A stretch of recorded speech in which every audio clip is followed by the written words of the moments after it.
नमस्कार. Prime time महाराष्ट्रामध्ये मी सुहास आपल्या सगळ्यांचं स्वागत करतो. घडामोडींवर घडामोडी घडत असतात. पाऊसही जोरदार बरसतोय. आज जरा उसंत तरी घेतली आहे पावसाने, पण एका बातमीकडे माझं लक्ष गेलं. म्हणजे चॅनल बघत असताना मला संजय राऊतांचा बाईट दिसला. अर्थात संजय राऊतांचं बाईट दिसणं हे काही फार नवलाही राहिलेलं नाही आहे. रोज संजय राऊत आपल्याला चॅनलवर दिसतात. रोज ते वेगवेगळ्या पद्धतीची विधानं करत असतात. आज देखील त्यांनी जे काही भाष्य केलेलं आहे ते भाष्य त्यांनी जो मिसिंग लिंक आहे किंवा कनेक्टिंग लिंक आहे त्या कनेक्टिंग लिंकवर त्यांनी आज भाष्य केलेलं आहे. ते असं म्हणाले की सरकारचे 4,500 कोटी रुपये हे पाण्यात गेलेले आहेत. का असं म्हणाले संजय राऊत? तर काल गेले 3-4 दिवस मुंबईमध्ये, मुंबई परिसर असेल किंवा लोणावळा, खंडाळा हा सगळा परिसर म्हणजे सह्याद्रीच्या सगळ्या रांगांमध्ये जोरदार पाऊस बरसतोय. कोकणामध्ये बरसतोय. इकडे नाशिकसारख्या भागामध्ये पाऊस आहे. म्हणजे एकूण राज्यामध्ये सर्वाधिक चांगला पाऊस पडतोय. त्यातून मुंबईमध्ये तर खूप मोठा प्रमाणामध्ये पाऊस झालेला आहे. पण या सगळ्या पावसाच्या पडण्यामध्ये, कोसळण्यामध्ये काल आपण बघितलं आहे की रेल्वे सेवा ठप्प झाली. कारण रेल्वे मार्गावर खंडाळ्याच्या घाटामध्ये दरड कोसळली, त्यामुळे रेल्वे सेवा ठप्प झालेली आहे. काल एक्सप्रेसवे जाम झालेला होता, कारण दरड कोसळली.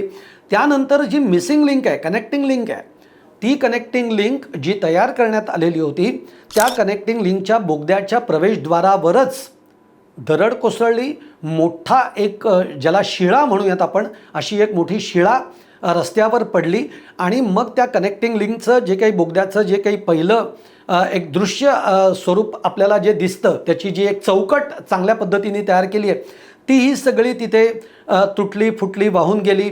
पाणीही तिथे जोरदार पद्धतीने धबधबासारखं बरसतं आहे. अशी सगळी काल अवस्था आपण कनेक्टिंग लिंकच्या बाबतीमध्ये बघितली. काल त्याच्यावर मुख्यमंत्री देवेंद्र फडणवीस यांनी सुद्धा भाष्य केलं आहे की आम्ही कनेक्टिंग लिंक जो तयार केला तो पूर्ण टेक्नॉलॉजी, आत्ताची आधुनिक टेक्नॉलॉजी वापरूनच तयार केलेला आहे.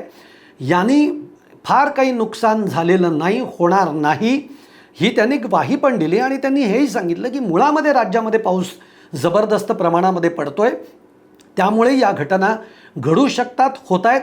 पण आमचं त्याच्यावर सगळं लक्ष आहे आणि तातडीनं हा कनेक्टिंग लिंक सुरू व्हावा यासाठी जोरदार पातळीवर आमचे प्रयत्नही सुरू आहेत. पण संजय राऊतांनी मग असं भाष्य का केलं? आणि आज देखील तो मिसिंग लिंक जो आहे, कनेक्टिंग लिंक जो आहे, तो आज सुरूसुद्धा झाला. लोक तिथनं आता प्रवाससुद्धा करू लागलेली आहे. म्हणजे माझाच एक मित्र आहे की जो आज पुण्यावरनं मुंबईमध्ये आला, त्याला मी विचारलं मिसिंग लिंक सुरू झाला का? तो म्हणला हो झाला, आणि आज अगदी शांततेने आम्ही आलेलो आहोत. मग संजय राऊतांनी अशा पद्धतीचं भाष्य का केलं बरं? तर संजय राऊत असं म्हणत आहेत की त्यांनी तो संदर्भ याचा घेतला, काल जेव्हा मिसिंग लिंकमध्ये ही सगळी दरड कोसळली आणि मिसिंग लिंकचं नुकसान झालं त्याच्या प्रवेशद्वाराचं, त्याच्यानंतर मग काँग्रेसचे जे काही सगळे विरोधी बाकावरची लोक आहेत त्यांनी हे सुरू केलं की 2013मध्ये काँग्रेससमोर हा प्रस्ताव होता अशा पद्धतीचा एक मिसिंग लिंक तयार करायचा. पण त्याच्यामध्ये आम्ही 13 मुद्दे मांडलेले आहेत की अशा पद्धतीचा मिसिंग लिंक तयार होऊ शकत नाही, हे अत्यंत रिस्की आहे आणि तो तयार होणं शक्य नाही. मग त्याच्यासाठी ते 13 मुद्दे काही त्यांनी दिलेले आहेत. कालपासून त्याची चर्चा सुरू झाली. काल त्याच्यावर सुद्धा देवेंद्र फडणवीसांनी स्पष्टीकरण दिलं की होय 13मध्ये त्यांनी 13 मुद्दे मांडले, पण त्यांनी तो मिसिंग लिंक कसा होणार नाही याचे मांडलेले आहेत. आम्ही आमच्या सरकारच्या काळामध्ये हा मिसिंग लिंक तयार करून दाखवला आहे. अत्यंत आधुनिक टेक्नॉलॉजी वापरून हा मिसिंग लिंक आम्ही तयार केलेला आहे. त्याला कोणताही धोका नाही. आता थोडंसं ज्याला आपण म्हणतो प्रवेशद्वारापाशी दरड पडणं, तिथे धबधबा गळणं, या गोष्टी होऊ शकतात. जेव्हा अतिवृष्टी होते, अति पाऊस पडतो तेव्हा हे होऊ शकतं, पण आम्ही हे करून दाखवलेलं आहे. तोच मुद्दा धागा पकडून आज संजय राऊतांनी हे भाष्य केलेलं आहे की या मिसिंग लिंकवर जो खर्च झालेला आहे, मग तो काय 4,500, 5,000, 6,000 रुपये कोटी जो खर्च झालेला आहे, त्या खर्चातले 4,500 कोटी जे आहेत ते पाण्यात गेलेले आहेत. आणि त्याची जी टक्केवारी आहे, ती टक्केवारी जी काही मिळायची ती या सगळ्या सत्ताधाऱ्यांना मिळालेली आहे. अशा पद्धतीचा टोला हा संजय राऊतांनी मारला आहे. ठीक आहे, एक विरोधी पक्ष म्हणून संजय राऊतांची ती भूमिका असेल, पण मी व्हिडिओ का करायला घेतला? 2 गोष्टींकडे लक्ष गेलं. संजय राऊतांचं हे भाष्य आणि त्यांच्याच पक्षातले मिलिंद नार्वेकर जे आहेत.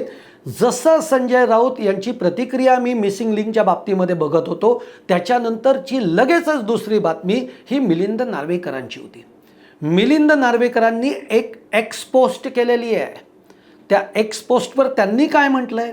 त्यांनी असं म्हटलं आहे की काल मिसिंग लिंक बंद होता, पाऊस जोरदार झाला, थोडंसं नुकसान झालं, पण राज्य सरकारने तातडीनं तिथे सगळी कार्यवाही केलेली आहे आणि तिथलं सगळा राडारोडा हटवण्यात यश आलेलं आहे आणि आज तो कनेक्टिंग लिंक सुरूसुद्धा झालेला आहे.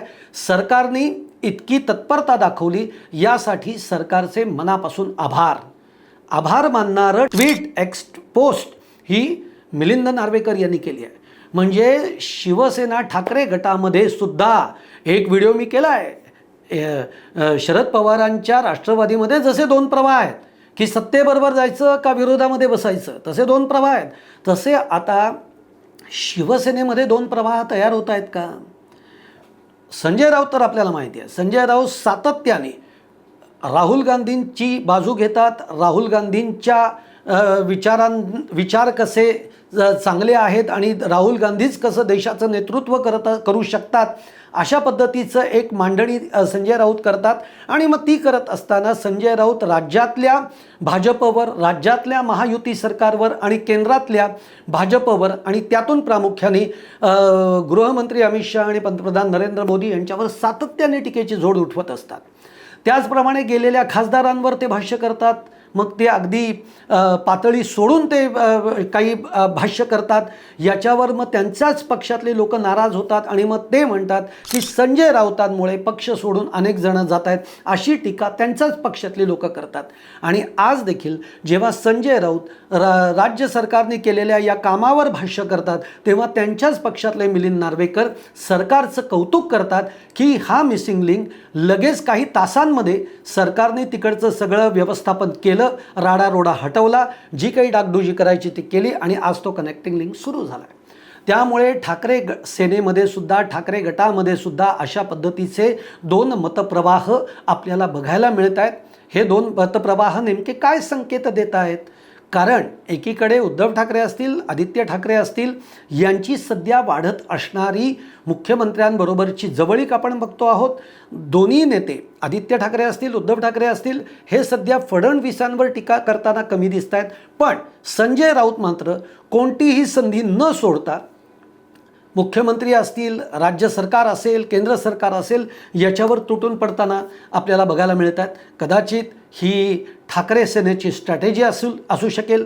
एकानी टीका करायची, एकानी दिलजमावगिरी करायची, अशा पद्धतीची देखील रणनीती असू शकते का? दोन मतप्रवाह हे ठाकरे सेनेमध्ये सुद्धा तयार झालेले होत आहेत. अशा पद्धतीने याच्याकडे बघायचं. अर्थात येणाऱ्या काळामध्ये या सगळ्या गोष्टी नक्कीच आपल्याला कळतील. पण तुम्हाला सुद्धा काय वाटतंय? तुम्ही सुद्धा नक्की कळवा की राऊत अशा पद्धतीचं भाष्य करतायत कनेक्टिंग लिंकला घेऊन आणि मिलिंद नार्वेकर अशा पद्धतीची पोस्ट करतायत की तिथलं सगळं आता सेवा सुरळीत सुरू झाली आहे, राज्य सरकारचे आभार मानणारी. तुम्ही कसं बघता याच्याकडे? तुमच्या देखील कमेंट बॉक्समध्ये जरूर टाका. आणि माझा व्हिडिओ आवडला असेल तर लाईक करा, शेअर करा, चॅनल सबस्क्राईब करायला विसरू नका. धन्यवाद.